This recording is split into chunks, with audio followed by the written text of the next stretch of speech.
பரிசுத்தமுள்ள நல்ல தகப்பனே, இந்த மாலை வேலைக்காக நன்றி செலுத்துகிறோம். இதோ இந்த நாளிலும் கூட சுவாமி, நாங்க உம்முடைய வசனங்களை தியானிக்க வந்திருக்கிறோம் சுவாமி. இன்னும் வர இருக்கிற மக்களை சீக்கிரமாய் அழைத்து வரும் நேரத்தை நாங்கள் பிரத்யேகப்படுத்தவும், இந்த நேரத்துல நீ சொல்லிக் கொடுக்கிற காரியங்களை கற்றுக்கொள்ளவும், வாழ்க்கையில் அபியாசிக்கவும் எங்களுக்கு நீர் உதவி செய்யும். தடையா இருக்கிற, எங்களை டிஸ்ட்ராக்ட் பண்ற எல்லா காரியங்களையும் ஆண்டவரே நீர் உம்முடைய நாமத்தினால நாங்கள் அதை அகற்றுகிறோம். அதே சமயத்துல வர மக்களையும் சீக்கிரமாய் அழைத்து வரும். தாழ்த்தி ஒப்பு கொடுக்கிறோம் சுவாமி, நீர் பொறுப்பேற்றுக் கொள்ளும். நேசிக்கிற இயேசு கிறிஸ்து மூலமாய் வேண்டிக் கொள்கிறோம் பிதாவே. ஆமென், ஆமென். இன்னைக்கு கர்த்தருடைய பரிசுத்தத்துக்கு ஸ்தோத்திரம். இன்றைக்கு 27th சாப்டர் ஆரம்பிக்கிறோம். 42 அதிகாரங்களுடைய இந்த புத்தகத்துல இன்றைக்கு நாம 27 அதிகாரம் 27ஆம் அதிகாரத்துக்கு வந்துட்டோம். ரொம்ப அது ஒரு பெரிய விஷயம்.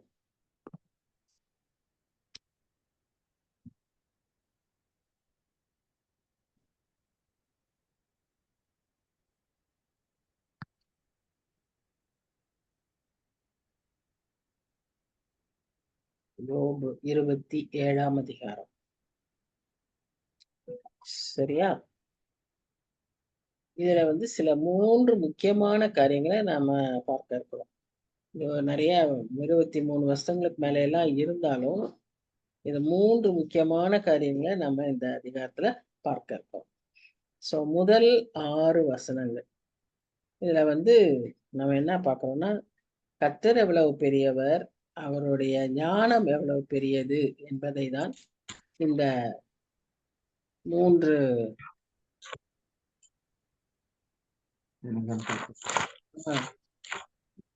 நேரத்தை அனுப்பிச்சிருக்காங்க. சரி, அப்போ அதை நாம் பார்க்கிறோம். சரியா? அப்ப இதுல பாத்தீங்கன்னா, யோபு கொஞ்ச நேரம் வெயிட் பண்றாரு. பில்தாது பேசின பிறகு யூஸ்வலா யார் பேசணும்? ஜோப்பார் பேசணும். ஜோப்பார் பேசுவாரு, அது இல்லைன்னா வேற யாராவது பேசுவாங்கன்னு காத்திருக்காரு. யாருமே பேசல. அதனால மறுபடியும் அவரே தொடர்ந்து பேசுறாரு. அப்போ அவர் என்ன சொல்றாருன்னா, என் சுவாசம் என்னிலும் தேவன் தந்த ஆவி என் ஆசியிலும் இருக்கும் மட்டும் என் உதடுகள் தீமையை சொல்வதில்லை, என் நாக்கு கபடம் பேசுவதில்லை. அப்படி ஒரு பெரிய ஒரு டிக்ளரேஷன் அவர் சொல்றாரு பாருங்க. என் சுவாசம் என்னிலும் தேவன் தந்த ஆவி என் நாசியிலும் இருக்கும் மட்டும் என் உதடுகள் தீமையை சொல்வதில்லை, என் நாக்கு கபடம் பேசுவதில்லை. ஒரு ஃபர்ஸ்ட் ஸ்டாண்டர்ட் படிக்கிற ஒரு பையன், அந்த பையன் ஸ்கூலுக்கு போயிட்டு வந்தோடனே இந்த மாதிரி ஏதாவது பேசிக்கிட்டே இருப்பானாம். அதுல நிறைய பொய் இருக்கும், நிறைய தப்பு தப்பா ஏதாவது பேசும். அப்படியெல்லாம் பேசுற அந்த பையன் ஜெபத்துல மாத்திரம் நல்ல ஒழுங்கா முட்டி போட்டு சொல்லுவானா, ஆண்டவரே எனக்கு நல்ல வாயத்தாங்க, நான் அப்படியெல்லாம் பொய்யெல்லாம் பேசக்கூடாது, நம்மளோட பிள்ளையா இருக்கணும்னு சொல்லி ஜெபிப்பானாம். அப்ப அவனுக்கு அது பேசுறது தப்புன்னு தெரியுது, ஆனா பேசாம இருக்க முடியல. இங்க யோபுவும் அது நல்லா தெரிஞ்சுதான் அவர் சொல்றாரு, என் உதடுகள் தீமையை சொல்வதில்லை, என் நாக்கு கபடம் பேசுவதில்லை. ஒருவேளை நாம இப்படி எல்லாம் சொல்லிக்கலாமா? நாம கூட இந்த மாதிரி ஒரு தீர்மானத்துக்குள்ளாக வருவோமா? என் உதடுகள் தீமையை சொல்வதில்லை, என் நாக்கு கபடம் பேசுவதில்லை, என் நியாயத்தை தள்ளிவிடுகிற தேவன் ஆத்மாவை கசப்பாக்குகிற சர்வ வல்லவருமானவருடைய ஜீவனை கொண்டு சொல்லுகிறேன். இது யாரை வச்சு ஆணையிடுறாரு? கர்த்தரை வச்சு ஆணையிடுறாரு. அப்ப அவர் என்ன சொல்றாரு? தன்னுடைய கடவுள் மேல சொல்றாரு. ஆனா அவர் சொல்லும் போதே அவர் எப்படி சொல்றாருன்னா, அவர் இப்ப இருக்கிற நிலைமையில வச்சு சொல்றாரு. என் நியாயத்தை அவர் தள்ளி விடுறாரு. என் நியாயத்தை அவர் கேட்கவே மாட்டேங்கிறாரு. நான் எவ்வளவோ சொன்னாலும் என் நியாயத்தை கேட்க மாட்டேங்கிறாரு. அடுத்தது என் ஆத்துமாவையே கசப்பாக்குறார். ஆனா அவர் யாரு? சர்வ வல்லவர். அவருடைய ஜீவனை கொண்டு சொல்கிறேன். நீங்கள் பேசுகிறது நீதி என்று நான் ஒத்துக்கொள்வது எனக்கு தூரமாய் இருப்பதாக. அப்படின்னா அவர் நண்பர்களை பார்த்து சொல்றாரு. நீங்க என்னை பார்த்து பார்த்து ஏதோ சொல்லிட்டே இருக்கீங்கல்ல, அது கரெக்ட்ன்னு நான் சொல்ல மாட்டேன். நான் ஒத்துக்க மாட்டேன். என் ஆவி பிரியும் மட்டும் என் உத்தமத்தை என்னை விட்டு விலக்கேன். நான் உத்தமனாதான் வாழ்ந்துகிட்டு இருக்கேன். நான் உங்களுக்கு சரின்னு சொல்லி என்னை குற்றவாளி ஆக்கிக்க மாட்டேன். என் நீதியை கெட்டியா பிடிச்சிருக்கேன். அதை நான் விட்டு விடேன். நான் உயிரோடு இருக்கும் அளவும் என் இருதயம் என்னை நிந்திக்காது. இந்த போலீஸ்காரங்க பார்த்தீங்கன்னா, அவங்க வந்து ஒரு நிரபராதியாவே இருப்பான். ஆனா அவன கூட்டிட்டு போயி அடிக்கிற அடியில அவன் சொன்னத இவன் சொல்லுவான். நான் இதெல்லாம் செஞ்சேன், அதெல்லாம் செஞ்சேன் நீ ஒத்துக்கோ. இல்லன்னா உன்ன நான் ஒண்ணும் இல்லாம பண்ணிருவோன்னு சொல்லி அடி, அடி, அடி, அடின்னு அடிக்கிறதுல அவங்க ஒரேடியா சுட்டு கொன்னுட்டானுங்கன்னா அது வேற. சுட்டு கொல்லவே மாட்டானுங்க. அடிப்பானுங்க. அந்த அடிச்சு நீ ஒத்துக்கோ அப்படின்னு சொல்லுவாங்க. அப்ப அதுல வேற வழியே இல்லாம அவங்க ஒத்துக்குவாங்க. ஆனா இங்க இவர் என்ன சொல்றாருன்னா, நான் உயிரோடு இருக்கும் அளவும் என் இருதயம் என்னை நிந்திக்காது. நான் என் நீதியை கெட்டியா பிடிச்சிருக்கேன். நீங்க என்ன சொன்னாலும் நான் இதுல இருந்து விலக மாட்டேன். இன்னைக்கு நமக்கு அப்படிப்பட்ட ஒரு சூழ்நிலை தான் வாழ்ந்து கொண்டிருக்கிறோம். பாலிகாப்னு ஒருத்தர் இருந்தாரு. அவர் சின்ன வயசா இருக்கும்போது, ரொம்ப சின்ன பிள்ளையா இருக்கும்போது, அவங்க வீட்ல அவங்க அம்மாவும், அந்த பிள்ளையும் தான் மகனும் தான் இருந்தாங்க. அப்போ ஒரு ஸ்டேஜ்ல அம்மா வந்து அந்த பையன கூப்பிட்டு சொல்றாங்க, "தம்பி, இனிமே வந்து எந்த நேரத்துலயும் உன்னைய வந்து புடிச்சிட்டு போயிருவாங்க. நாம் எல்லாரும் எப்படி வாழணும்னா, அடிமைகளா தான் வாழணும். நமக்குன்னு சுயமா எதுவும் செய்ய முடியாது. இந்த அரசாங்கத்துல அவங்க உன்னை புடிச்சிட்டு போயி என்ன செய்ய சொல்றாங்களோ, அத நீ செய். அவங்க என்ன சொன்னாலும் நீ அதன்படி நட. ஆனா கர்த்தர மாத்திரம் விட்டுறாத. நீ அவன் ஆண்டவருடைய பிள்ளைய. நீ ஜெபிக்கிறதிலும், நீ ஆண்டவரை அ தொழுகிறதிலும் உண்மையா இருன்னு" சொல்லி பேசிக்கிட்டே இருப்பாங்க. கதவு தட்டப்படும், வந்துருவாங்க. வந்து பிடிச்சிட்டு போயிருவாங்க. பிடிச்சிட்டு போய் எல்லாம் இந்த மாரி பிடிச்சிட்டு போனவங்கள எல்லாம் ஒரு இடத்துல வச்சிருப்பாங்க. அவங்கள்ட்ட எல்லாம் சொல்லுவாங்க. "அ அ கொஞ்சம் அந்த ரொட்டி காஞ்ச ரொட்டி தூக்கி போட்டு, இத சாப்பிட்டுட்டு அமைதியா இருங்க. நாளைக்கு காலையில உங்கள எல்லாம் நாங்க வித்துருவோம்" அப்படின்னு சொல்லுவாங்க. அதே மாரி அடுத்த நாள் காலையில வித்துடுறாங்க. வித்தா அவங்க வந்து இந்த பையன் வந்து இழுத்துட்டு போ அங்க தரதரன்னு வா, உன்னோட எஜமானர்ட்ட கொண்டு போய் விடுறேன். அங்க கொண்டு போய் ஒரு வீட்ல விட்டுருவாங்க. அவன் பயந்துகிட்டே போவான். ஏன்னா அம்மா நெறைய சொல்லிக் குடுத்துருக்காங்க.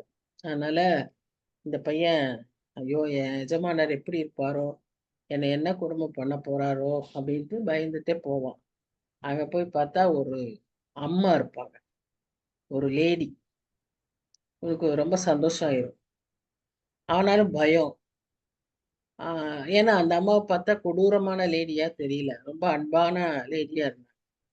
அப்புறம் அந்த அம்மா அவங்க மெதுவா கூப்பிடுறாங்க. கூப்பிட்டு, "நீ என்ன சொல்ல விரும்புற?" அப்படின்னு கேட்பாங்க. அப்போ அவன் சொல்லுவான், "எங்க அம்மா எனக்கு சொல்லிக் குடுத்துருக்காங்க. நான் எந்த வீட்டுக்கு போனாலும், நான் உண்மையா நீங்க சொல்றபடி கேட்டு உழைக்கணும்னு சொல்லியிருக்காங்க. நான் அப்படியே இருப்பேன்" அப்படின்னு சொல்லுவான். அந்த அம்மாவுக்கு ரொம்ப புடிச்சிரும். இந்த அம்மாவும் அந்த பையனும் அடிக்கடி அந்த அம்மா நல்ல ஆண்டவருக்குள்ள கிறிஸ்தவ பெண்மணி. அதனால அந்த அம்மா வந்து இந்த பிள்ளைய நல்லா ஆண்டவருக்குள்ள வளர்த்தி, நெறைய படிக்க வச்சு, பெரிய ஆளாக்கிர்றாங்க. அதுல அவருடைய நற்குணத்தினால, அப்புறம் ஆண்டவர பற்றின அறிவுனால, அவர் ஸ்மிர்னா சபைக்கு போதகராயிருந்தார். ஸ்மிர்னான்ற இடம் வந்து துருக்கி பக்கத்துல இருக்கு. அந்த சபைய பத்தி நாம வெளிப்படுத்தல் விசேஷத்துல வாசிக்கிறோம். அந்த சபைக்கு போதகராயிருவார். அப்புறம் அவர் அங்க போதகரா இருக்கிற சமயத்துல தான், அங்க ரோம பேரரசர் வந்து சொல்லுவாரு, "எல்லாரும் என்ன வணங்கணும். என்னை வணங்காத அனைவரையும் நான் கொன்று போட்டுருவேன்" அப்படின்னு ரூல் போடுவாரு. அப்ப இந்த போலிகார்ப்புக்கும் அத அந்த ரூல் வந்துரும். அவர பிடிக்கிறதுக்கு 4 சோல்ஜர்ஸ் வருவாங்க. அவர் வந்து இவர பார்த்தாலே இவர் 80 வயசு ஆயிடுது அந்த டைம்ல. இவர பார்த்தாலே அவ்வளோ சாதுவா, சாந்தமா இருக்காரு. இவர போய் நாம பிடிச்சு என்ன பண்ணுவோம்? அப்படின்ட்டு ரொம்ப கவலையோட அவர்ட்ட வந்து, "ஐயா, நாங்க உங்கள பிடிக்க வந்திருக்கோம். அ நீங்க தயவுசெய்து உங்களுடைய இந்த இத விட்டுட்டு, நீங்க வந்து ராயன வணங்கிருங்க. நாங்க உங்கள ஒண்ணும் செய்ய மாட்டோம். நாங்க உங்களுக்கு நல்ல பாதுகாப்பு தருவோம்ன்னு" சொல்றாங்க. இவர் வந்து "முதல்ல நீங்க உட்காருங்க. நான் குடுக்குற சாப்பாட்ட சாப்பிடுங்கன்னு" இவர பிடிக்க வந்தவங்களுக்கு சாப்பாட போட்டு போஷிப்பாரு. அப்போ அவங்களுக்கெல்லாம் ரொம்ப சங்கடமாயிரும். இவர என்ன பண்றது? நம்ம எப்படி புடிச்சிட்டு போறதுன்னு. கெஞ்சுவாங்க இவர்கிட்ட. "இல்ல, இல்ல நீங்க என்ன கூட்டிட்டு போங்கன்ருவாரு." அப்புறம் அங்க போனா அவன் கொல்றவன் இருப்பான். அவன் சொல்லுவான். அவனுக்கு இவர பார்த்தோன்ன அப்படியே ஒரு அன்பு, கனிவு. ஏன்னா இவர் ஆண்டவரோட இருந்தவர் இல்லையா? ஆண்டவருடைய குணாதிசயம் எல்லாம் இவர்ட்ட அப்படியே வெளிச்சமா பிரகாசிக்குது. அதனால அவங்களுக்கெல்லாம் இவர ஒண்ணுமே செய்யறக்கு பிடிக்கல. இஷ்டம் இல்ல. இயேசு கிறிஸ்துவ பார்த்த மாரியே இருக்கு. கடவுள பார்த்த மாரியே இருக்கு அவங்களுக்கு. அதனால அவங்க என்ன சொல்றாங்க, அவங்களுக்கு இயேசு கிறிஸ்துவ தெரியாது. கடவுள பார்த்த மாரி ஏதோ ஒரு பிரகாசம் அவர்ட்ட. அதனால, "ஐயா நாங்க உங்கள கொல்லணும்னு நெனைக்கல. நீங்க ஒரே வார்த்த சொல்லுங்களேன். ராயன நானு வணங்குறேன். கிறிஸ்துவ மறுதலிக்கிறேன். இவ்வளவுதான் நீங்க செய்ய வேண்டியது. நீங்க தப்பிச்சுக்கலாம். இன்னும் நல்ல நெறைய நாள் வாழலாம். உங்களுக்கு நாங்க நெறைய நல்ல பாதுகாப்பு, உணவு எல்லாம் தருவோம்." இவர் வந்து பேசாமயே இருந்துட்டு, அவர வந்து கடைசியா கடைசியா சொல்லுங்கன்னு சொல்லும்போது சொல்லுவாரு. இந்த 80 வருஷமும் என் ஆண்டவர் எனக்கு ஒரு தீங்கும் செஞ்சதில்ல. என்னுடைய எல்லா சூழ்நிலையிலும் என்ன வந்து அவர் நல்லவராகவே இருந்து, என்ன வந்து எல்லாவற்றையும் எனக்கு ஆசீர்வாதமா தான் குடுத்துருக்காரு. நான் அடிமையா இருந்தப்போ கூட என்ன வந்து அவ்வளோ ஒரு நல்ல ஒரு பெண்மணிட்ட கூட்டிட்டு வந்து ஆண்டவர பற்றி அறிந்து கொள்ளவும், எனக்கு நல்ல படிப்பெல்லாம் குடுத்து, நான் இப்படி ஒரு பெரிய போதகர் ஆகறக்கு நான் சாதாரண வீட்ல பிறந்தவ. எனக்கு இவ்வளவு தூரம் அவரு செஞ்சிருக்கிறாரு. நான் அவருக்கு விரோதமா எப்படி அவர மறுதலிப்பேன்? அவர் என்ன காப்பாத்துனா, அவர் காப்பாத்தட்டும். இல்லன்னா, நான் அவர் சமூகத்துக்கு போகறக்கு ஆயத்தமா இருக்கேன்னு சொல்லி, என்ன செய்றீங்களோ செய்யுங்கன்னு, அவர் அப்படியே தன்னை சரண்டர் பண்ணிருவாரு. அவர ஒரு கம்பத்துல கட்டி வச்சு, அப்படியே கொளுத்திருவாங்க. அப்படியே அவர் மேல எண்ணெய ஊத்தி கொளுத்திருவாங்க. அப்படிதான் அவர் சாகுறார். ஆனா, அவருக்கு இருந்தது என்னன்னா, மன உறுதி. பரிசுத்தமா வாழ்வேன். நான் ஆண்டவருக்கென்று வாழ்வேன்னு சொல்லி, ஒரு மன உறுதியோட வாழ்ந்தார். இன்னைக்கு யோபுவும் அததான் சொல்றாரு. தன் வாய குறித்து அதிகமான ஒரு அ ஒரு பொருத்தனைய செய்றார். என் வாயிலிருந்து தீமை சொல்வதில்லை. நாக்கு கபடம் பேசுவதில்லை. நான் என் உத்தமத்த விட்டு விலகவே மாட்டேன். இந்த 6 வசனத்திலேயே நமக்கு இவ்வளோ பெரிய பாடம் இருக்கு. இன்னைக்கு நமக்கு ஒரு பெரிய சவால். நாம இந்த மாதிரி ஒரு பொருத்தனைய செய்து, ஆண்டவரே நான் கபடம் பேசாம, தீமை சொல்லாம இருக்க எனக்கு உதவி செய்யுங்க.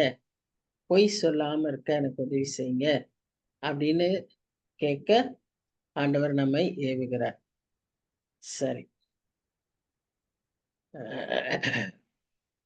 தான் ஜோப் டேக்ஸ் அன் ஓத். ஒரு தீர்மானத்துக்கு வரார். அந்த சமயத்துல சொல்றார். என்ன ஆண்டவர் எனக்கு நியாயம் செய்யல. எனக்கு முகத்த மறைச்சிட்டாரு. ஆனாலும் நான் அவருக்கு உண்மையா இருப்பேன்.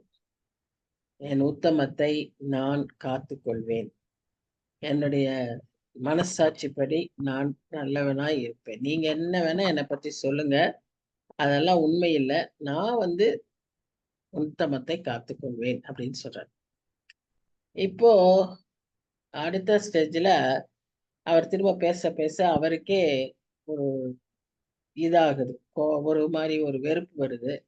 உடனே அவர் என்ன செய்றாருன்னா, சபிக்கிறார். அவர் சபிக்கவும் செய்கிறார்.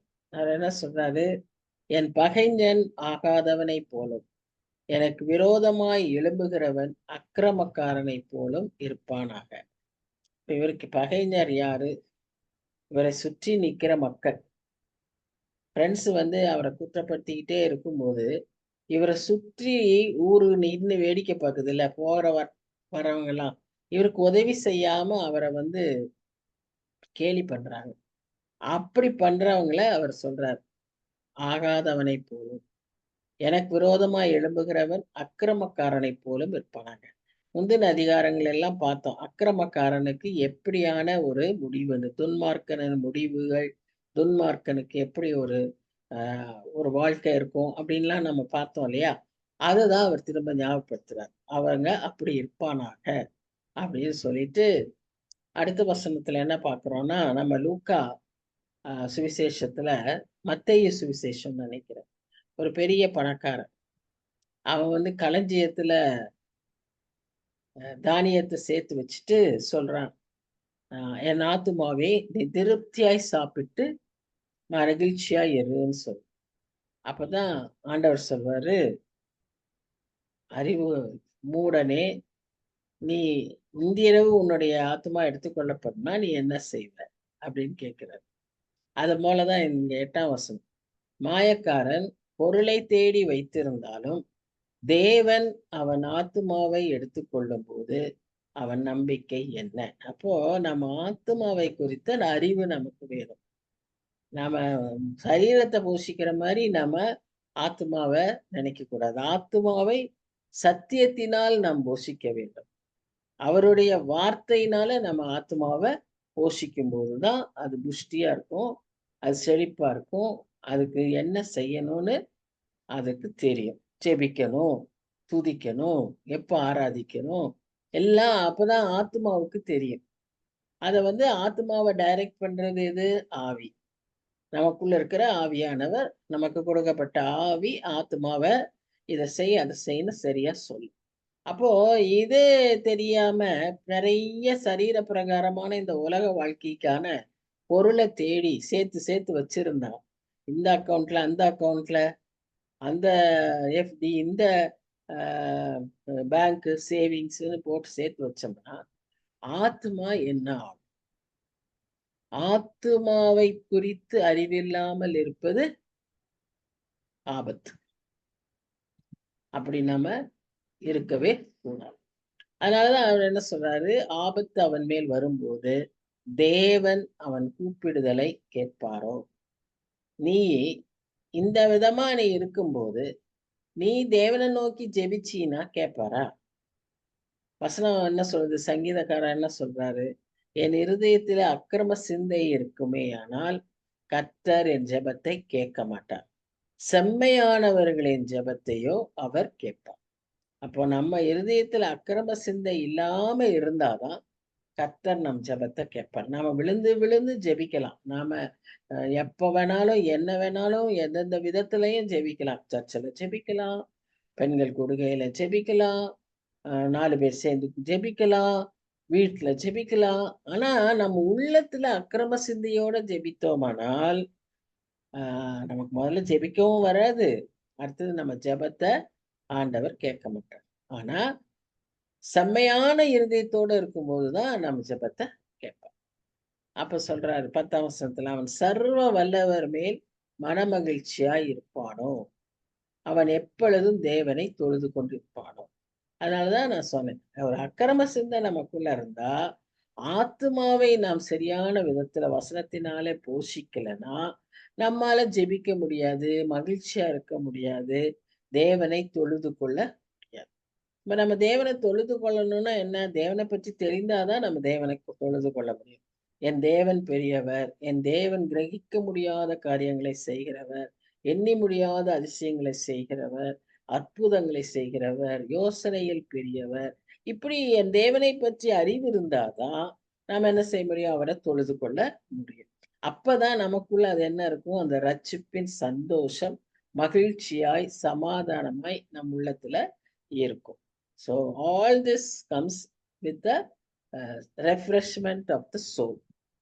அந்த ஆத்துமாவை குறித்த கரிசனை நமக்கு இருக்க வேண்டியது மிக மிக அவசியம். அதனாலதான் நம்ம இந்த வசனங்கள்ல நாம பார்க்கிறோம்.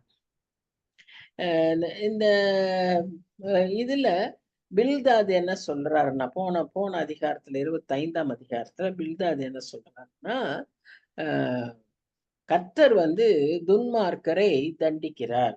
யாரெல்லாம் கர்த்தருடைய வார்த்தைக்கு கீழ்ப்படியாதவர்களா இருக்கிறார்களோ, அவர்களை தண்டிக்கிறார்ன்னு ஒரு பெரிய உண்மையா அவர் சொல்றாரு. அது எல்லாருக்குமே நமக்கு தெரியும். இப்ப நமக்கு தெரியும். ஒருவேளை அன்றைக்கு யோபுவின் காலத்துல அது தெரியலையோ என்னவோ! ஆனா, பில்தாது அத ரொம்ப அழுத்தமா சொல்றாரு. நாம ஒருத்தர் வந்து உபத்திரவப்படுறதுனால அவங்க வந்து கர்த்தர விட்டு தூரமா போயிட்டாங்கன்னு நாம நினைப்பது மிகவும் தவறு. இப்ப யோபுவின் நண்பர்கள், அங்க இருந்த ஜனங்கள் எல்லாம் என்ன நினைச்சிட்டு இருக்காங்கன்னா, யோபு பெரிய தப்பு செஞ்சிருக்கான். அதனால தான் அவருக்கு இப்படி தண்டனை அப்படின்னு சொல்லப்படுறத பார்க்கிறோம். ஆனா, யோபு நம்ம இந்த வேதத்திலேயே நம்ம பார்க்கிறோம். அநேகர் உபத்திரவங்களை அ அவர்கள் செய்த தப்புனால அவங்க உபத்திரவப்படல. பல சமயத்துல பல காரியங்களினால அவங்க உபத்திரவப்பட்டிருக்காங்க. உதாரணமா யோசேப்பு எடுத்துக்கோங்க. யோசேப்பு எந்த தப்புமே செய்யல. கர்த்தர் யோசேப்புக்கு சொப்பனத்தை கொடுத்தார். பின்ன யோசேப்பா சொப்பனத்தை உருவாக்கல. அந்த சொப்பனத்தின்படி அவன் வாழ்க்கையில நடக்க போகுதுன்றத தெரிஞ்சு, அவன் சகோதரர்கள், அவன் பெற்றோர்கள், அவன் எல்லாருமே அவன தொடக்கத்துல இருந்து என்ன செய்றாங்க? அவனுக்கு தீங்கு விளைவிக்கிறாங்க. கடைசி வரைக்கும் தீங்கு விளைவிக்கிறாங்க. ஆனா யோசேப்பு எப்படி அத்தன பாடையும் அனுபவிச்சாரு. ஆனா அவர் ஒண்ணு மாத்திரம் தெரிஞ்சுக்கிட்டாரு. அவர் என்ன நெனச்சாரு? கர்த்தர் எனக்கு இதை அனுமதிக்கிறார். அவர் இந்த உபத்திரவத்துல அவர் என்ன தெரிஞ்சுக்கிட்டாரு? கர்த்தர் எனக்கு இந்த உபத்திரவத்தை அனுமதிக்கிறார். ஒரு நாள் அவர் என்ன வந்து உயர்த்துவார்ன்னு அவர் நம்பிக்கையா இருந்தாரு. கிடைச்ச வாய்ப்புகள சரியா பயன்படுத்தினார். கர்த்தர சார்ந்து அவர் காரிய சித்தி உள்ளவரானார். 105ஆம் சங்கீதத்துல நம்ம வாசிக்கிறோம். அவர் சிறையிருப்புல இருக்கும்போது, வசனம் யோசேப்பை புடமிட்டது. எதுக்காக அவனுக்கு சிறையில அந்த அனுபவத்த குடுத்தாருன்னா, வசனம் அவன வந்து புடமிடுறதுக்காக. அவன வந்து சரிப்படுத்துறதுக்காக. அவன்ட்ட இருந்த சின்ன சின்ன காரியங்கள். ஒருவேளை அந்த சொப்பனத்த பத்தி பெருமை பேசியிருப்பான். ஒருவேளை அந்த சொப்பனத்த வச்சு அவங்க அண்ணன்மார்கள்ட்டலாம் "பாத்தியா நான் என்னையா நீங்கலாம் வணங்கணும்னு" சொல்லியிருப்பான். அல்ல சின்ன பிள்ளைத்தனமா ஏதாவது செஞ்சிருப்பான்.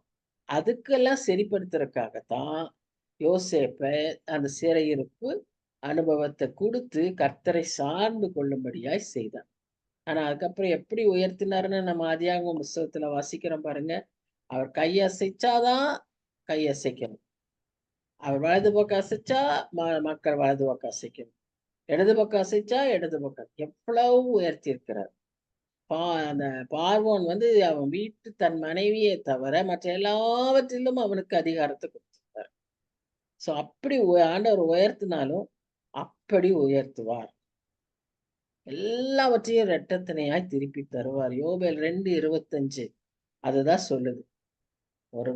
சில வருஷங்கள் நீங்க பெரிய நஷ்டத்துக்குள்ளாவீங்க.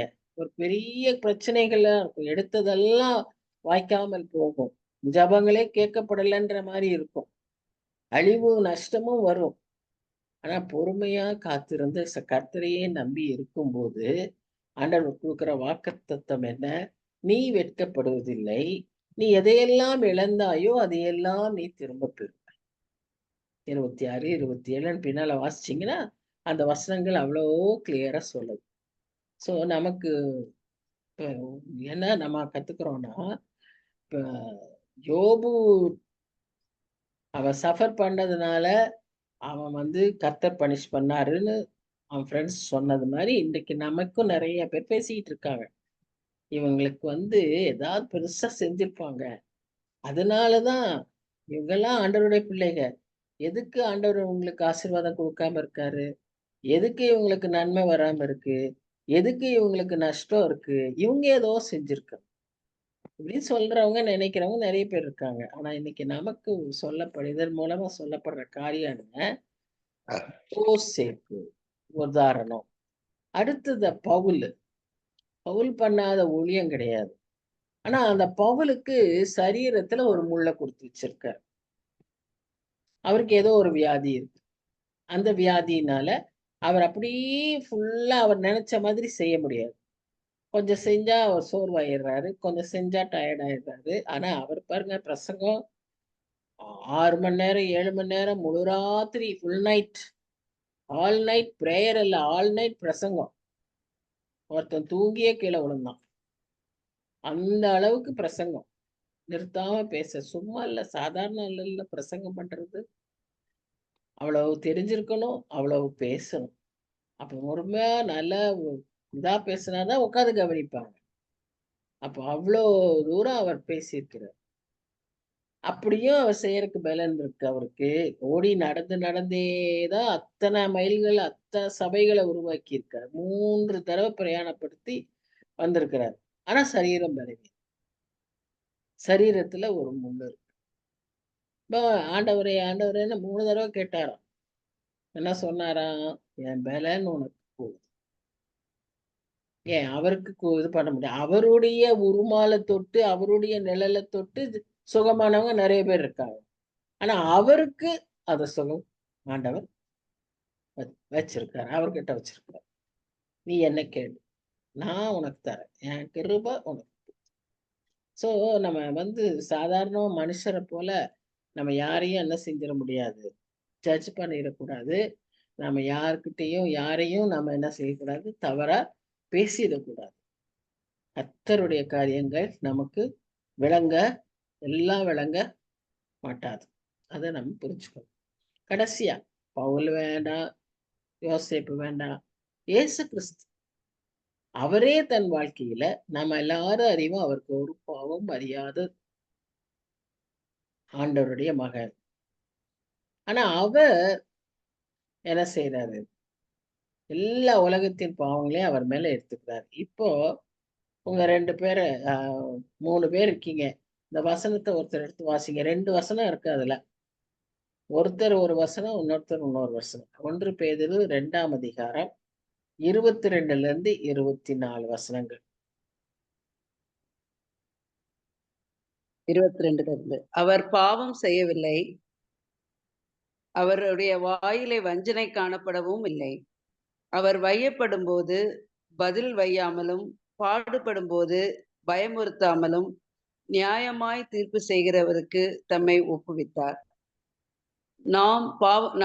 நாம் பாவங்களுக்கு செத்து நீதிக்கு பிழைத்திருக்கும்படி அவர் தாமே தமது சரீரத்திலே நம்முடைய பாவங்களை சிலுவையின் மேல் சுமந்தார். அவருடைய தழும்புகளால் குணமானீர்கள். பாருங்க, பாவம் செய்யாத அவர் நம்முடைய பாவங்களுக்காக அவர் பாவம். அப்ப அவரை அன்றைக்கே சிலுவையில பார்த்து தலையை தூக்கி பேசிட்டு போனாங்க. எல்லாரையும் ரட்சித்தான், தன்னையே ரட்சிக்க முடியலையே, நீ இறங்கி வா, அற்புதம் எல்லாம் செஞ்சில, இப்ப நீ இறங்கி வா. அப்போ இதெல்லாம் எவ்வளவு ஒரு கடினம். ஆனா இது இயேசு கிறிஸ்துவே பாட்டதுனால நாமும் அப்படியெல்லாம் நமக்கும் அந்த மாதிரி எல்லாம் வரும். நாம அதை பொறுமையா சகிக்கணும். 1 பேதுரு 3ஆம் அதிகாரம் 18ஆம் வசனம். யாராவது வாசிங்க. ஏனெனில் கிறிஸ்துவும் நம்மை தேவனிடத்தில் சேர்க்கும்படி அநீதி உள்ளவர்களுக்கு பதிலாக நீதி உள்ளவராய் பாவங்களின் நிமித்தம் ஒரு தரம் பாடுபட்டார். அவர் மாம்சத்திலே கொலையுண்டு ஆவியிலே உயிர்ப்பிக்கப்பட்டார். சரி, இப்போ நாம பார்க்கிறோம், இந்த மாதிரி ஆண்டவர் நமக்காக பாடுபட்டார், உயிர்த்தார், மரித்தார் அப்படின்னு சொல்லி பார்க்கிறோம். இது 4ஆம் அதிகாரத்துல யாராவது ஒருத்தர், பியூலா வேண்டாம், வேற 2 பேர்ல யாராவது ஒருத்தர், அந்த வசனம் என்ன சொல்லுதுன்னா, நீங்க உங்களுக்கு ஏற்படுகிற பாடுகளை குறித்து ஏதோ ஆச்சரியமா நினைக்காம, இத நமக்கு நடக்கணுன்றதை எதிர்பார்த்து நீங்க அத காத்திருங்கன்னு சொல்லி அங்க போட்டிருக்கும் வசனம். உங்களுக்கு நேரிடுகிறவைகளை கண்டு நீங்கள் ஆச்சரியப்படாமல் அப்படின்னு இருக்கும் அந்த வசனம். அதை கண்டுபிடிச்சு சொல்லுங்க பார்க்கலாம். 4ஆம் அதிகாரத்துல 1 பேதுரு 4ஆம் அதிகாரம்.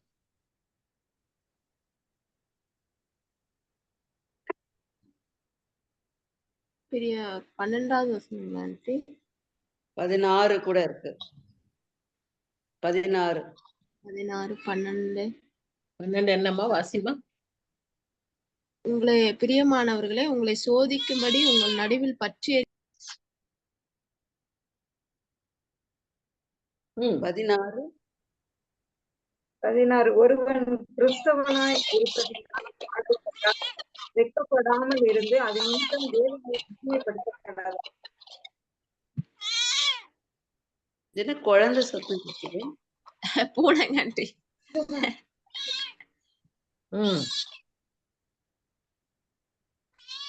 ஆகையால் தேவனுடைய சித்தத்தின்படி அனுபவிக்கிறவர்கள் நன்மை செய்கிறவர்களாய் தங்கள் ஆத்துமாக்களை உண்மையுள்ள சிருஷ்டிகர்த்தாவாகி அவருக்கு ஒப்பு கொடுக்க கடவர்கள். இல்ல 4ஆம் அதிகாரம் 12ஆம் வசனம் தான். பிரியமானவரே, உங்களை சோதிக்கும்படி உங்கள் நடுவில் பற்றி எறிகிற அக்கினியை குறித்து ஏதோ புதுமை என்று திகையாமல் அடுத்து நீ கிறிஸ்துவின் மகிமை வெளிப்படும் போது நீங்கள் களி கூர்ந்து மகிழும்படியாக அவருடைய பாடுகளுக்கு நீங்கள் பங்காளிகளானதால் சந்தோஷப்படுங்க. பாத்தீங்களா, அங்க அவர் சொல்றாரு பாருங்க, நீங்க ஏதோ இது புதுசு நினைக்காதீங்க. ஏன்னா கிறிஸ்துவே இந்த பாடுகளை உங்களுக்காக இப்படிதான் பாடுபட்டார். அதே போல நீங்களும் அத பாடுக்கு பங்காளிகளாகிறீங்க. அதனால இது ஏதோ புதுசுன்னு நினைச்சு திகைத்து போகாதீங்கன்றார். சோ பாடு இல்லாத கிறிஸ்தவ வாழ்க்கை கிடையாது. கிறிஸ்தவ வாழ்க்கையில பாடுகள் ஒரு பங்கு. அது என்ன பங்கு? கிறிஸ்துவோடு கூடிய பங்கு. கிறிஸ்து எப்படி பாடுபட்டாரோ அதே போல நாமும் பாடுபட அழைக்கப்படுகிறோம். அதனால அதை எதையாவது அது பாடு இல்லாத ஒரு வாழ்க்கை இருந்தாதான் ஆபத்து. கிறிஸ்தவ வாழ்க்கையில பாடில்லாத வாழ்க்கை இருந்தால் கோளாறு. You are not a Christian, you are not a believer. இயேசு கிறிஸ்துவை பின்பற்றுகிறவனாய் இருந்தால் நிச்சயம் வாழ்க்கையில என்ன இருக்கணும்? பாடு இருக்கும். சரி, 11ல இருந்து 15 வரைக்கும் அந்த வசனங்க என்ன சொல்லுதுன்னா, தேவனுடைய கரத்தின் கிரியையை குறித்து உங்களுக்கு உபதேசிப்பேன். சர்வ வல்லவரிடத்தில் இருக்கிறதை நான் மறைக்க மாட்டேன். இதோ நீங்கள் எல்லாரும் அதை கண்டிருந்தும் நாங்கள் இத்தனை வீண் எண்ணம் கொண்டிருக்கிறது என்ன? பொல்லாத மனுஷனுக்கு தேவனிடத்திலிருந்து வருகிற பங்கும் கொடூரக்காரர் சர்வ வல்லவரால் அடைகிற சுதந்திரமும் என்னவெனில், அவனுடைய குமாரர் பெருகினால் பட்டயத்துக்கு இரையாவார். அவன் கற்ப பிறப்புகள் ஆகாரத்தினால் திருப்தியாவதில்லை. அவனுக்கு மீதியானவர்கள் செத்து புதைக்கப்படுவார்கள். அவனுடைய விதவைகள் புலம்புவதில்லை. பாருங்க, இந்த வசனங்கள்ல மறுபடியுமாக துன்மார்க்கருக்கு நேரிடக்கூடிய பயங்கரங்களை திரும்ப அவர் சொல்றார். நான் உபதேசிக்கிறேன், சர்வ வல்லவற்ற இருக்கிறத நான் மறைக்க மாட்டேன் அப்படின்னு எல்லாம் சொல்லி ஒரு மறுபடியும் துன்மார்க்கர் எப்படி கஷ்டப்படுவாங்க அப்படிங்கிறத இங்க அவர் சொல்றார். அப்போ அது சொல்லும் போதே அவர் இன்னொன்னு சொல்றாரு. இந்த ஃப்ரெண்ட்ஸ் எல்லாரும் அவருக்கு இருந்தாங்க இல்லையா, அவங்க எல்லாம் என்ன சொல்றாங்கன்னா, யோபு ஒரு மாய்மாலக்காரன். யோபு அவன் பாவத்தையே அவன் என்ன செய்யறான்னா மறைச்சிட்டு அத அவன் வெளியே அறிக்கை செய்யாம அதற்காக வருத்தப்படாம அவன் வாழ்ந்துட்டு இருக்கான் அப்படின்னு அவன் மேல குற்றப்படுத்துறாங்க. நீ மன்னிப்பு கேட்டா உனக்கு இந்த தண்டனையெல்லாம் போயிடும், நீ பாவத்தை மறைச்சிக்கிட்டு இருக்கேன்னு அவனை சொல்லிட்டு இருக்காங்க. அதனால யோபு சொல்றான், மறைக்கிறவன் வாழ்வடைய மாட்டான், அது நிச்சயம். அவனுடைய முடிவு எப்படி இருக்கும்னு சொன்னா, பிள்ளைகள் சாவாங்க, பிள்ளைகள் மனைவி புலம்ப முடியாது, எல்லாரும் குழியில புதைச்சு போட்டுருவாங்க, இப்படின்னெல்லாம் அவன் சொல்றான். ஏன்னு சொன்னா அவங்க துன்மார்க்கராய் வாழ்ந்தவர்கள் அப்படிங்கிறத அவன் சொல்லிட்டு, இந்த கமெண்டேட்டர் பூலுங்கிற கமெண்டேட்டர் என்ன சொல்றாருன்னா, ஒரு மாய்மாலக்காரன் இன்றைக்கு இருக்கிற சமுதாயத்துல எப்படி இருப்பான் அப்படி. யோபுவை அன்னைக்கு மாய்மாலக்காரன்னாங்க, ஆனா இன்றைக்கு ஒரு நம்ம சமுதாயத்துல ஒரு மாய்மாலக்காரன் எப்படி இருப்பான் அப்படின்னு பார்த்தா, முதல்ல அவனிடத்துல ஒரு நல்ல ஜெப ஜீவியம் இருக்காது. யாரு ஜெபிக்கிறதுல குறைவுள்ளவங்களா இருக்கிறாங்களோ அவர்கள் மாய்மாலக்காரர்கள். ஏன்னா கர்த்தர்கிட்ட வரும்போது அவர் வந்து எல்லாத்தையும் வெட்ட வெளிச்சம் ஆக்கிடுவார். அங்க அவருக்கு மறைக்கிறதுக்கும் அவருக்கு அவரு மற்றவங்களுக்கு தெரியாம செய்யறது எல்லாத்தையும் அவர் வெளிச்சத்துல கொண்டு வந்தார். மத்தேயு 6ஆம் அதிகாரத்துல வாசிக்கிறோம், அந்தரங்கத்தில் இருக்கிறதை வெளியரங்கமாக்குவார்னு. அப்போ மறைக்கவே முடியாது அவர் முன்னால, எல்லாம் அறிந்தவர் அவர். அப்போ அவர் மாய்மாலக்காரனால ஜெபிக்கவே முடியாது. ஏன்னா ஜெபம் செய்யும்போது நம்ம அவருடைய சன்னிதானத்துல பிரசன்னத்துல இருக்கிறோம். இப்ப அங்க வந்து நீ மனசுல ஒண்ண வச்சுக்கிட்டு நீ பேச முடியாது. ஆண்டவர்கிட்ட நீ ஒண்ணு பேசிட்டு இருக்க, உன் மனசுல வேற எண்ணங்கள்லாம் இருந்தா அப்படியெல்லாம் நீ பேசவே முடியாது. அப்படி பேசினாலும் அதுக்கு பேர் ஜெபம் இல்ல, அது வாயில அலப்புகிற வார்த்தைகள். இரண்டாவது, அவனிடத்துல காணப்படக்கூடிய அதான் அப்படின்னு அவர் முக்கியமா அந்த பூல் சொல்றாரு. அப்ப அவர் என்ன சொல்றாரு, ஆனா யோபுவை நீங்க பாத்தீங்கன்னா தொடர்ந்து அவன் ஜெபிக்கிறவராவே இருக்கிறான். அப்படி ஒரு ஜெபிக்கிறவன் வந்து அவனுடைய கவலையிலையும் கஷ்டத்திலையும் வேதனையிலையும் இப்படி ஜெபிக்கிறான் அப்படின்னு சொன்னா அவன் மாய்மாலக்காரனா இருக்க முடியாது. இப்ப இன்னைக்கு சமுதாயத்துல நாம பார்க்கக்கூடிய ஒரு காரியம் என்னன்னா, யாரெல்லாம் ஜபஜீவியத்துல உறுதியா இருக்கிறாங்களோ அவங்களுடைய விசுவாசம் மாய்மாலமாய் இருக்க முடியாது. அவங்க உண்மைய சத்தியத்தை நம்புகிறவர்களாய் விசுவாசிக்கிறவர்களாய் இருக்கிறாங்கன்றதான் நாம பார்க்கிறோம்.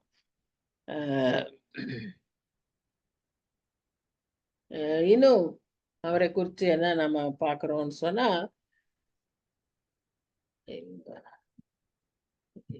இன்னொரு பகுதியில அந்த ஹிப்போக்ரைட்ஸை பத்தி நிறைய இருக்கும். அது எங்க போட்டிருக்கேன், தமிழ் வருது. இல்ல நான்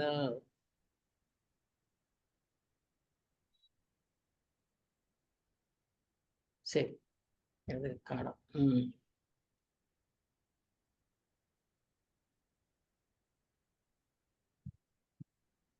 சரி, அடுத்த 16-20 வசனங்கள்ல நம்ம என்ன பார்க்கிறோம்னு சொன்னா, துன்மார்க்கனை பற்றி தான் தொடர்ந்து யோபு சொல்றாரு.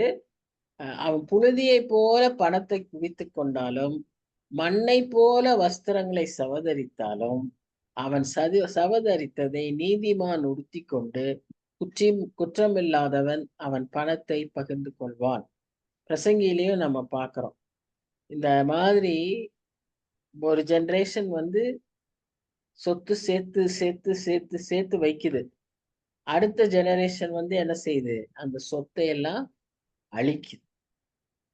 ஒருத்தன் வாழ்நாள பூரா சொத்து சேர்க்கறதுலயே இருக்கிறான். அப்படி சேர்த்த சொத்தை அடுத்த ஜெனரேஷன்காரன் ரொம்ப சுலபமா அழிச்சு போட்டான். ஏன்னா அவன் வந்து சுதந்திரிக்கல, அவன் வந்து கஷ்டப்படல, அவன் கஷ்டப்படாம அந்த சொத்தை பூரா அழிச்சிருவான்.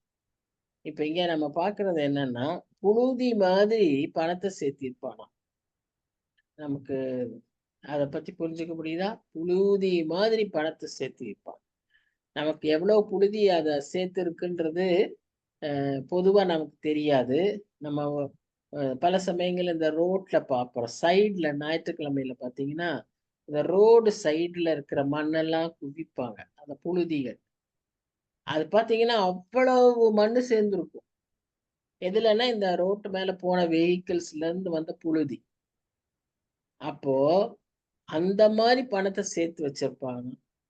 அப்புறம் மண்ண மாதிரி வஸ்திரம்னா எத்தனைன்னு கணக்கே இல்லாத அளவுக்கு உடைகள். அப்படியெல்லாம் வச்சிருந்தா கூட நீதிமான் ஒரு இதெல்லாம் துன்மார்க்க சம்பாதிக்கிறது. நீதிமான் என்ன செய்வான், அதை அவனிடத்துல இருந்து எடுத்துக்கொள்ளும். குற்றம் இல்லாதவனுக்கு அது பகிர்ந்து கொள்ளும். வேற ஒண்ணும் இல்ல. 5 தாலந்து 2 தாலந்து 1 தாலந்து. இந்த 1 தாலந்துக்காரன் என்ன செய்யறான், எதையுமே அவன் என்ன பண்ணல, வேலை செய்யல. அவன் கொடுத்த காசை பேசாம மண்ணில புதைச்சு வச்சிருந்தான். அப்ப ஆண்டவர் என்ன சொல்றாரு, உள்ளவன் எவனுக்கோ அவனுக்கு கொடுக்கப்படும். ஏன்னா அவன் 5 வந்து 10 ஆக்கியிருக்கான். வேலை செஞ்சு கஷ்டப்பட்டு கொடுத்த 5 பாதுகாத்தது மாத்திரம் இல்ல, அதை பெருக்கி டபுள் ஆக்கி இருக்கான். அப்ப அவனுக்கு இந்த 1 சேர்த்து கொடுங்கன்ற.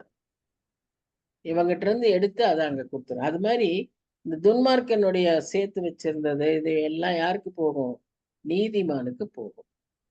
அநேக நீதிமான்கள் சொல்லுவாங்க, நாங்க ஒண்ணுமே செய்யல, எங்களுக்கு வேற ஒண்ணுமே செய்ய தெரியல, எப்படி இதை செய்வோன்னு எங்களுக்கு புரியல, எப்படி இதை வாங்குவோன்னு தெரியல, ஆனா எங்களுக்கு எப்படியோ பணம் வந்தது, எப்படியோ நான் வாங்கினேன், எப்படியோ எனக்கு கொடுத்தாங்க, இப்படிலாம் நிறைய நீதிமான்கள் சாட்சி சொல்லுவாங்க.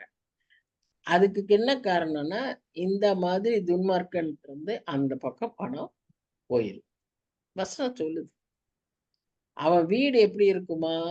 பொட்டுப்பூச்சி கட்டின வீட்டை போலவும் காவல் காக்கிறவன் போட்ட குடிசையை போலும் ஆகும். செக்யூரிட்டி அவங்க வீடு மாதிரி இருக்கும். அவன் ஐஸ்வர்யவானாய் தூங்கி கிடந்து ஒன்றும் பறிகொடாதே போனாலும் அவன் தன் கண்களை திறக்கும் போது ஒன்றும் இல்லாதிருக்கும். இன்னைக்கு இந்த நிலைமைய பல விதங்களில நம்ம உலகத்துல நம்ம பார்க்கலாம். பல விதங்கள்ல பார்க்கணும்.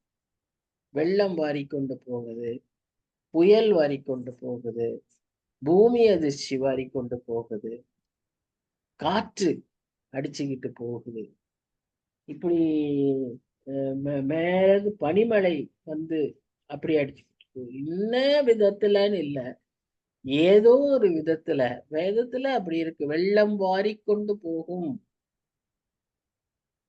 அவ்விதமாக இங்கேயும் பார்க்கிறோம். அவன் தூங்கினா காலையில எந்திரிச்சு பார்த்தா அவனே இருக்கானா இல்லையானா இல்லை, ஒன்றுமில்லாது இருக்கு. அதான் அடுத்ததே வசனமே இருக்கு பாருங்களேன். வெள்ளத்தை போல திகில்கள் அவனை வாரிக்கொண்டு. இதனால அவங்க எல்லாம் தான் துன்மார்க்கர், நாம பரிசுத்தர் அப்படின்னு நான் சொல்லவே இல்லை. இதையெல்லாம் நம்ம பார்க்கும்போது கர்த்தர் நமக்கு எச்சரிப்பை தர்றார். இந்த நிலைமை உனக்கு எப்ப வேணா வரும், எப்ப வேணா வரும். அவங்களுக்காவது அவங்க இருந்த இடம் அப்படியே அதனால வந்துச்சு. உனக்கு ஒண்ணுமே இல்லை, ரொம்ப கம்ஃபர்டபுளா இருக்கிறியா, உனக்கும் வரும். வெள்ளம் வராது, வேற மாதிரி வரும். அப்படியே நடந்து போயிட்டு இருந்தாங்க பஸ் ஸ்டாண்டுக்கு, பின்னால வந்த லாரி வந்து இடிச்சிருச்சு. ஆன் த ஸ்பாட் இறந்துட்டாங்க. ஸ்கூட்டர்ல போயிட்டே இருந்தாங்க, எதிர்த்தாப்புல ஒரு ஸ்கூட்டர் வந்துச்சு, இடிச்சிச்சு. ஸோ எப்படிதானே இல்லை, கண்ணை திறந்தா வாழ்ந்தா கிருபை. பெருங்காற்று, ராக்காலத்தில் பெருங்காற்று அவனை அடித்து கொண்டு போகும். வசனம் அப்படியே போட்டிருக்கு பாருங்க. அதனால நாம என்ன செய்யணும்னா, விக்கட்னஸ் நம்ம கிட்ட எந்த விதத்திலும் இருக்கக்கூடாது. கபடம் இருக்கக்கூடாது, பொய் இருக்கக்கூடாது, தீங்கு பேசக்கூடாது. எல்லா விதத்திலும் நானும் பரிசுத்தமா இருப்பேன், பரிசுத்தவானாய் இருக்கணும் அப்படிங்கிறத நாம முயற்சிக்கணும். ஒரு நிமிஷம், ஒரே நிமிஷம். ஹலோ ஹலோ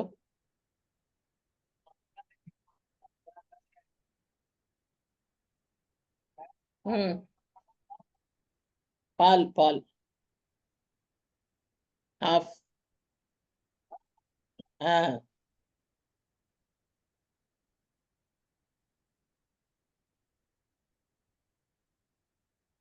21, 22, 23 இந்த வசனங்கள்ல நம்ம பார்த்தோம்னா, அங்க வந்து புயல் காற்றுன்னு பார்த்தோம். இங்க என்ன பார்க்கிறோம்? கொண்டல் காற்றுன்னு பார்க்கிறோம். இத வந்து புயல் காற்றுல வந்து வாரிக்கிட்டு போகும்னு பார்க்கிறோம். இங்க அவனை தூக்கிட்டு போகுதுன்னு பார்க்கிறோம். ஏதோ ஒரு பர்ஃப்யூமுக்கு ஒரு அட்வர்டைஸ்மெண்ட் வரும். ஒரு புயல் அடிச்சு எல்லாம் போயிடும், அவன் சூட் கேஸ், அவன் இது எல்லாம் துணி எல்லாமே போயிடும், அவனே ஒரு குச்சியை பிடிச்சிட்டு பறந்துட்டு நிற்பான். அப்படி ஒரு அட்வர்டைஸ்மெண்ட் வரும். அவன் பிடிச்சிட்டு இல்லாம இருந்தானே அவனையும் தூக்கிட்டு போயிருக்கும். கொண்டல் காற்று அவனை தூக்கி கொண்டு போக அவன் போய்விடுவான். அது அவனை அவன் ஸ்தலத்திலிருந்து தள்ளி கொண்டு போகும். இதெல்லாம் பார்க்கும்போது எவ்வளவு கிருபை இல்லையா? நமக்கு எவ்வளவு கிருபை பாருங்க. நம்ம எவ்வளவு பாதுகாப்பா நாம இருக்கிறோம், எவ்வளவு ஒரு இதெல்லாம் நினைச்சு கூட தெரியாது, நமக்கு என்னன்னே தெரியாது. அப்படி இருக்கும். அடுத்ததா இதுல அந்த பையன் இப்படி தப்பிச்சிட்டான்.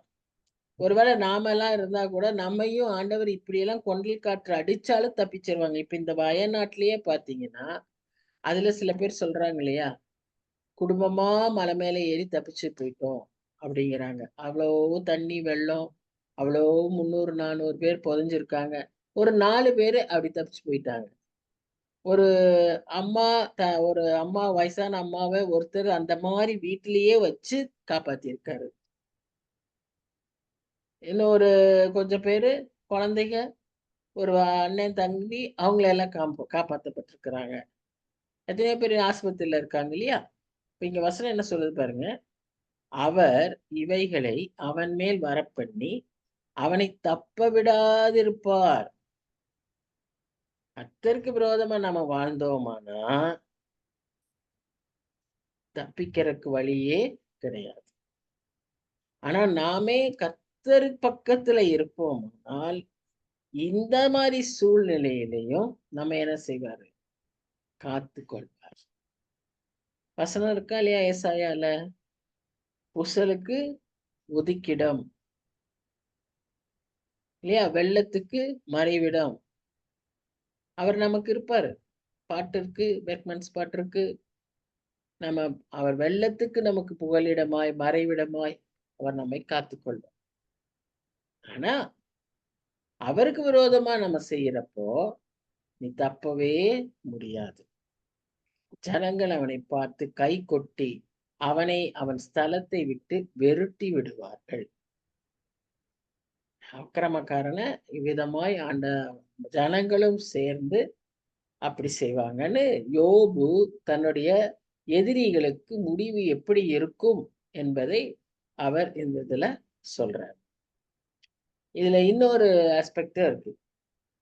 இப்ப சில பேர் என்ன செய்யறாங்கன்னா, இப்போ யோபு அதே தான் சொல்றாரு. எதிரிகளை சொல்லும் போது தன் ஃப்ரெண்ட்ஸையும் தான் சேர்த்து சொல்றாரு. நீங்க எனக்கு இப்படி வரைக்கும் அப்படி நடக்கும், கர்த்தர் தண்டிக்கிறான்னு சொல்றீங்கல்ல, இது உங்களுக்கே நடக்கும்.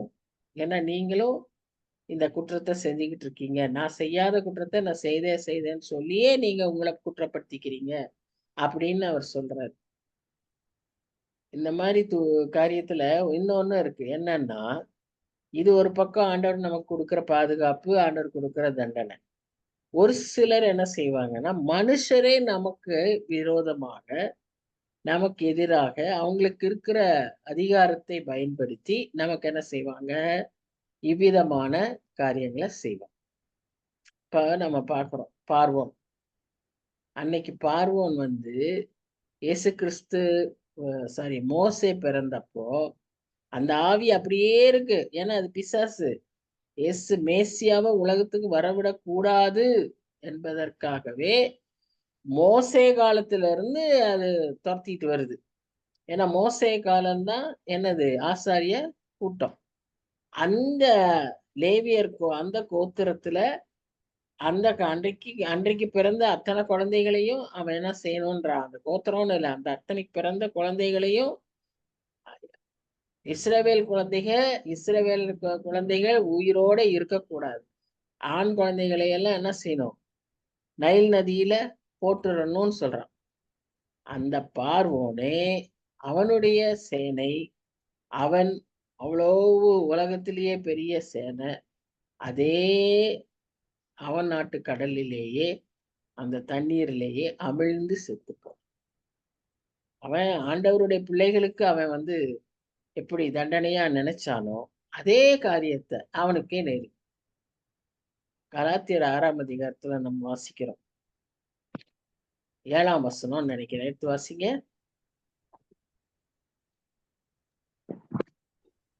மோசம் போகாதிருங்கள். தேவன் நம்மை பரியாசம் பண்ண விட்டார். மனுஷன் எதை விதைக்கிறானோ அதையே அறுப்பார்.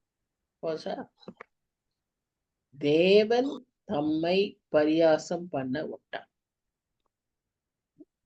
நாம என்ன செய்யறோமோ அதற்கானதை நாம அறுப்போம். இங்க பாருங்க பாரோ. அடுத்ததா பாருங்க ஆமான். ஆமான் யாரு? எஸ்தர். எஸ்தர்ல வர ஆமான். ஆமா. அவன் அவன் யாருன்னு தெரியுமா? இஸ்ரவேலர்களை வந்து கொல்லணும்னு நினைச்சிட்டாங்க. யூதர்களை கொல்லணும்னு நினைச்சவன் இல்லையா? அவன் அமலேக்கியன். நீங்க பாத்தீங்கன்னா எப்போ இருந்து இந்த அமலேக்கியனை கொல்ல சொல்லி வருதுன்னு பாருங்க.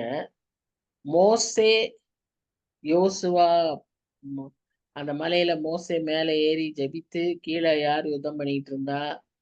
யோசுவா யுத்தம் பண்ணிட்டு இருந்தான். யாருக்கு விரோதமா யுத்தம் பண்ணிட்டு இருந்தான்? அமலேக்கியருக்கு விரோதமா யுத்தம். அடுத்து சவுல், சவுலுக்கிட்ட ராஜாவாகிறான். சவுல் கிட்ட ஆண்டவர் என்ன சொல்றாரு? கர்த்தர் என்ன சொல்றாரு? சாமுவேல் தீர்க்கதரிசி மூலமா அந்த அமலேக்கியரை முழுமையா வெட்டி போட்டு. இந்த அமலேக்கியர் எங்கிருந்து வராங்கன்னு பாத்தீங்கன்னா, இஸ்ரேல் ஜனங்கள் இந்த போக்குறது மாத்திரம் இல்ல, ஆபிரகாம் ஈசாக்குல இருந்து அமலேக்கியர் தொத்திட்டே வராங்க. அமலேக்கிய ராஜா அங்க இருந்தே தான் வர்றாரு. அங்க நல்லவரா இருந்தாரு. ஆனா அதுக்கப்புறம் அப்படியே இவங்க பிரச்சனை பண்றாரு. இந்த இஸ்ரேல் ஜனங்க வனாந்தரத்துல வரும்போது வழி கொடுக்க மாட்டேங்கிறாரு. அவங்க அது குறுக்க வழியில சீக்கிரமா போயிடலாம். ஆனா அவன் விட மாட்டேன்னு சொல்லி சுத்தி போக வைக்கிறார். இதையெல்லாம் கர்த்தர் மனசுல வச்சிருக்காரு. தன் ஜனங்களை துன்புறுத்துற இந்த காரியத்தை அவர் மனசோ நமக்கு யாராவது துன்புறுத்தினாங்கன்னா நீங்க கவலையே படாதீங்க. அதனாலதான் அவர் ரோமர் 4ஆம் அதிகாரத்துல சொல்றாரு, பழி வாங்குதல் எனக்குரியது, நான் பழி வாங்குவேன். ஏன்னா கர்த்தர் தன்னுடைய பிள்ளைகளுக்கு, தன்னுடைய ஜனங்களுக்கு நேரிடுகிற மனுஷரால் ஏறிடுகிற துன்பங்களை அவர் ஒருபோதும் கணக்கில் வையாமல் விடார். இந்த அமலேக்கியரை அதுக்காக தான் சொல்றாரு. அதே மாதிரி அந்த மோவாபியர், அம்மோனியரை அழிக்கணும்னு ஏன் சொல்றாரு? இன்னைக்கு நடக்குது அந்த யுத்தம். இதற்கும் காரணம் என்னன்னா, இதுலயும் இஸ்ரேல் ஜனங்க தான் ஜெயிப்பாங்க. ஏன்னா இவ்வளோ பேர் எதிர்த்து வந்தாலும், உலக யுத்தமாய் மாறினாலும் கர்த்தர் தன் ஜனங்களை விட மாட்டார். ஏன்னா அவங்க அன்னைக்கு அந்த இஸ்ரேல் ஜனங்களுக்கு உதவி செய்யல, தண்ணி கொடுக்கல. அவங்க பாபிலோனியர் வெட்டும் போது இவங்க வேடிக்கை பார்த்தாங்க, உதவி செய்யாம. அடுத்தது அவங்க காட்டி கொடுத்தாங்க. இதனால இவங்களை எல்லாம் திரும்ப ஆண்டவர் அழிப்பார். இது கர்த்தருடைய கோபாக்கியம். கர்த்தர் தன் பிள்ளைகளை அவ்வளவாய் நேசிக்கிறார். நாம் அதற்கு கொஞ்சமும் பாத்திரம் அல்ல. ஆனா நம்மை அவர் நேசிக்கிறார்.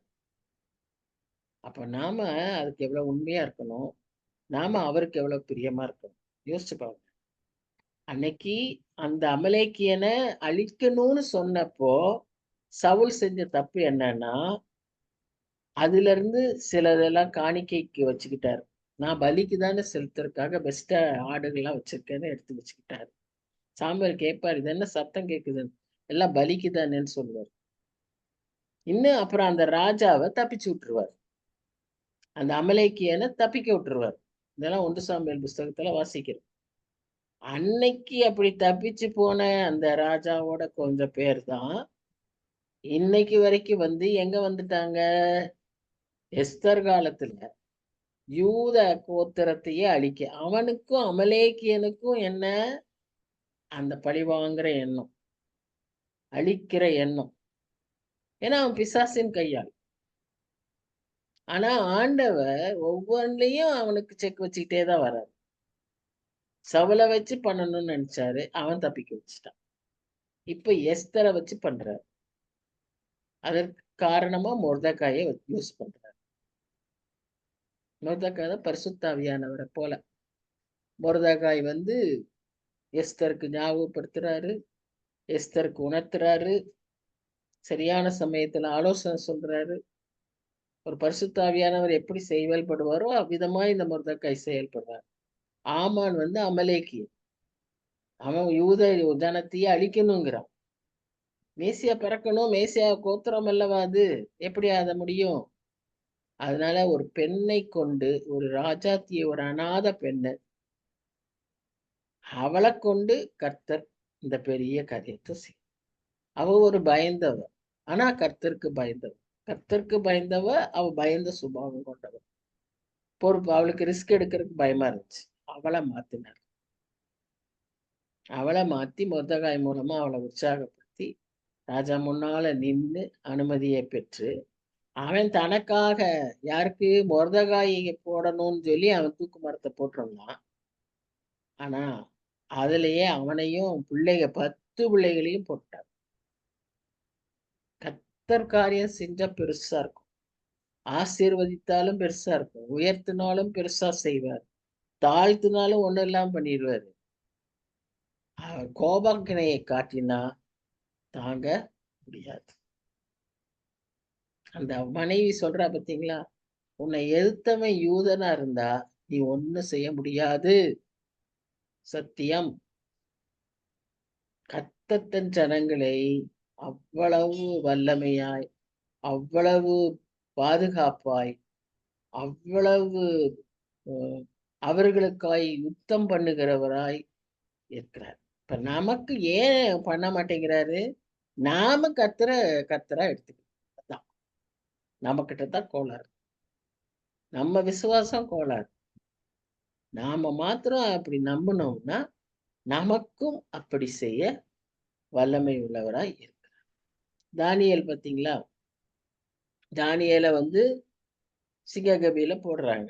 தானியேல் கர்த்தருக்கு பிரியமான புருஷன். தானியேல் அப்படிதான் கூப்பிடுவார், என் பிரியமான புருஷனே. அந்த புத்தகத்திலே 2 தடவை கூப்பிட்டு அந்த மாதிரி. அந்த பிரியமான புருஷன் மக்கள் என்ன பண்ணாங்க, அவனை அழிக்கணும்னு சொல்லி சிங்ககபியில போடுறதுக்கு ரெடி ஆயிட்டான். நல்லவங்களா இருந்தா கூட, எந்த விதத்திலும் யாருக்கும் தொந்தரவு பண்ணாம இருந்தா கூட, கர்த்தருக்கு விரோதமாய் எழும்புகிறவர்கள் நம்மை இப்படி தொந்தரவு பண்ணுவாங்க. கர்த்தர் நிமித்தம் நமக்கு இப்படி துன்பங்கள் வரும். அந்த நேரத்துல நம்ம காம்ப்ரமைஸ் பண்ணிடக்கூடாது. அவனும் அப்படித்தான். ஜெப நேரத்தை நான் விடவே மாட்டேன். ஜெபத்தை நான் எப்பவும் செய்வது போல செய்வேன். அதனால சிங்கத்துல போட்டாங்க, அவனுக்கு எதுவுமே நேரிடல. ஆனா அதே சமயத்துல அந்த சிங்க கெபியில போன அத்தனை பேரும் குடும்பமாக அழிக்கப்பட்டார். இதுதான் நாம் சந்தோஷப்பட வேண்டிய, நம்பிக்கை கொள்ள வேண்டிய பெரிய காரியங்கள் என்னன்னு சொன்னா இதுதான். கர்த்தர் நம்மோடு இருக்கும்போது, கர்த்தர் நம் பட்சத்தில் இருக்கும்போது நமக்கு எந்த பிரச்சனையும் வராது, எந்த சோதனையும் நேரிடாது. துன்மார்க்கர் அழிந்து போவார்கள். இந்த அதிகாரத்தின் செய்தி அதுதான். 3 முக்கியமான காரியத்தை பார்க்கணும். உபத்திரவம். நமக்கு உபத்திரவத்தின் நோக்கத்தை பார்த்தோம். கிறிஸ்துவுக்கு பங்காளிகளாகிறோம். 2வதாக மாய்மாலம். நம்மிடத்துல மாய்மாலம் இருக்கக்கூடாது. உறுதியான ஒரு பரிசுத்த வாழ்க்கை தேவை. 3வது,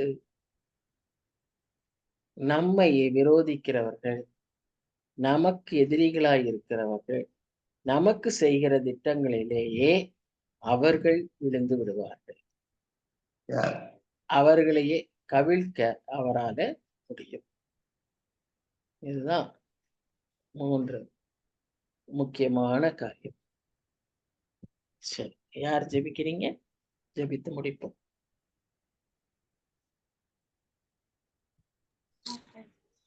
ஜெபிக்கிறேன்.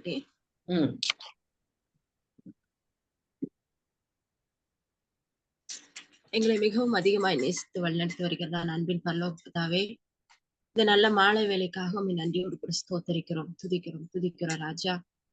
நீர் நேற்றும் இன்றும் என்றும் மாறாத சர்வ வல்லமையுள்ள தேவனாகிய கர்த்தர் என்பதை நாங்கள் அறிந்திருக்கிறோம். தகப்பனே ஏசப்பா, ஸ்தோத்திரிக்கிறோம். இப்படிப்பட்ட வேத பாடத்தின் மூலியமாக இயேசு சுவாமி இன்னும் ஒரு விசை கூட ராஜா ஸ்தோத்திரிக்கிறோம். நீர் செய்கிற காரியங்கள், நீங்க செய்து கொண்டிருக்கிற காரியங்கள், செய்ய போகிற காரியங்கள் ஒவ்வொன்றையும் கர்த்தர் இந்த நாளிலே தகப்பனே ராஜா நாங்கள் அறிந்து உணர்ந்து கொள்ளும்படியாக இந்த வேத வாக்கியங்களின் அடிப்படையிலே ராஜா ஸ்தோத்திரிக்கிறோம். இப்பொழுது நடக்கக்கூடிய காரியங்கள் இது எல்லாவற்றையும் சுவாமி நாங்கள் இன்னும் ஒரு விசை கூட தகப்பனை நினைவு கூர்ந்து இயேசு சுவாமி இந்த வேதத்தை விட்டு இன்னும் நாங்கள் பிரியாதபடி இன்னும் இதன் மேல் பிரியமுள்ளவர்களாக காணப்பட கர்த்தர் நீர் எங்களுக்கு கிருபை பாராட்டும்படியாக செபிக்கிறோம். காலங்கள் ரொம்ப சமீபமா இருக்கிறது சுவாமி.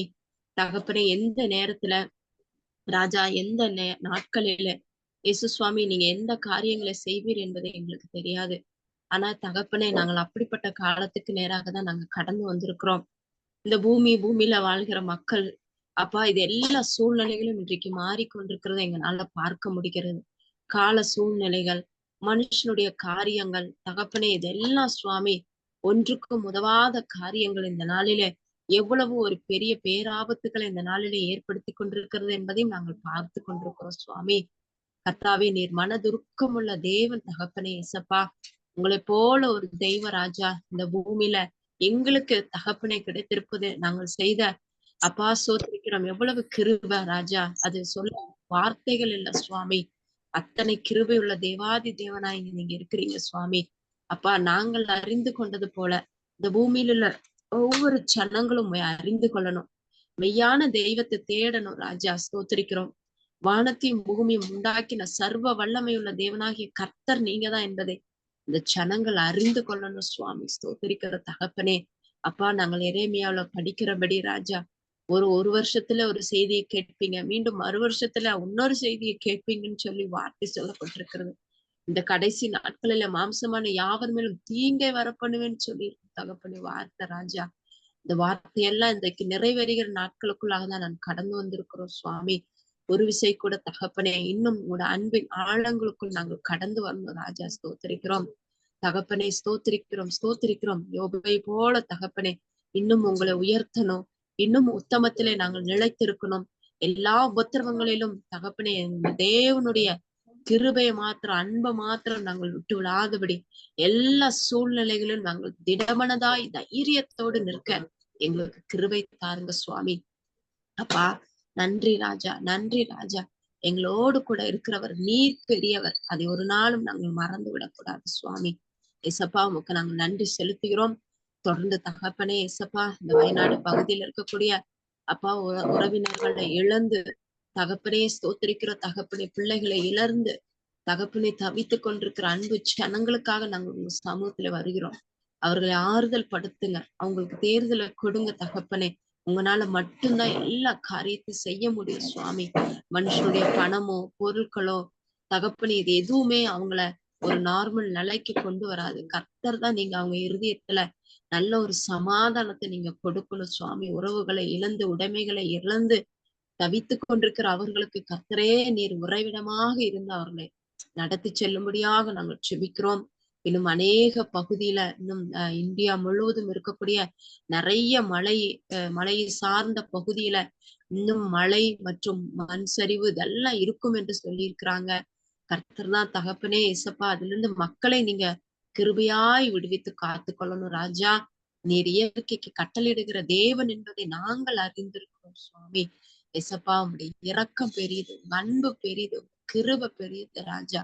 எசப்பா, நீங்க தயவா இறங்கி ஒவ்வொரு ஜனங்களையும் நீங்க காத்து கொள்ளும்படியாக நாங்கள் செபிக்கிறோம். எசப்பா, உமக்கு நாங்கள் நன்றி செலுத்துகிறோம், ஸ்தோத்திரம் செலுத்துகிறோம். தொடர்ந்து தகப்பனே ஏசப்பா ஸ்தோத்திரிக்கிறோம். பைபிள் ஸ்டைல இருக்கிற ஒவ்வொருவரும் தேவ கரத்துல நாங்கள் ஒப்புக்கொடுத்து ஜெபிக்கிறோம். அன்றைக்கு இன்னும் நிறைய வெளிப்பாடுகளை கொடுங்க. இன்னும் தகப்பனே ஏசப்பா ஸ்தோத்திரிக்கிற ஆவிக்குரிய ரகசியங்களை நாங்க ஆன்டி மூலியமாய் கற்றுக்கொள்ள எங்களுக்கு கிருபை தாருங்க சுவாமி. நன்றி செலுத்துகிறோம். எங்களுக்கு கொடுத்திருக்கிற அந்த நல்ல கிளைமேட்டுக்காக நன்றி செலுத்துகிறோம். தேவரே தகப்பனே, சகலத்தையும் நன்மைக்கு எதுவாகவே செய்து முடிக்கிற தேவன் நீர் எங்களோடு கூட இருக்கிறீங்க.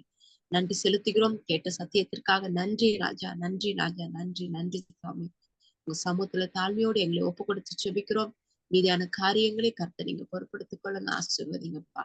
நேசிக்கிற இயேசு கிறிஸ்து மூலமாய் செபிக்கிறோம் எங்கள் ஜீவன் நிறைந்த எங்கள் அன்பு நல்ல தகப்பனே. ஆமென், ஆமென். என் ஆத்துமாவே கர்த்தரை ஸ்தோத்திரி, என்னுடைய நாமத்தை ஸ்தோத்திரி, என் ஆத்மாவை கர்த்தரை ஸ்தோத்திரி. Amen. Thank you, Sheila. Thank you for the prayer.